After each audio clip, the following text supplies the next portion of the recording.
ఎట్లున్నారు?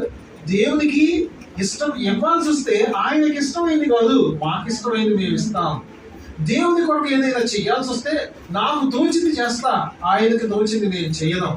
దేవుని దగ్గరకు వస్తే నా కోసం వస్తా, ఆయన కోసం రాదు. దేవుణ్ణి ఏదైనా అడిగితే నాకు ఇష్టమైంది కావాలనుకుంటా, ఆయనకి ఇష్టమైంది కాదు అన్నట్లుగా మానవుని తిరుగుబాటు ధోరణి ఉంది. ప్రియమైన స్నేహితులారా, అందుకే దేవుడు చెప్తున్నాడు యెహోవా మందిర ద్వారం దగ్గర, టెంపుల్ డోర్ దగ్గర. ఎందుకంటే ముందు బాగుపడాల్సింది దేవుని బిడ్డలే, దేవుని మందిరానికి వచ్చిన వారే. లోకాన్ని ఈ రోజు చాలా సార్లు మనం అనుకుంటాం లోకాన్ని ఏదో వెలిగిద్దామని, లోకాన్ని ఏదో ఉద్ధరిద్దామని. కానీ ఉద్ధరించబడాల్సింది దేవుని బిడ్డలే, మారు మనసు పొందాల్సింది ఆయన ప్రజలే. ఇంకా చెప్పాలంటే ఆయన వైపు తిరగాల్సింది, సరి చేసుకోవాల్సింది, నిలబడాల్సింది ఆయన బిడ్డలే.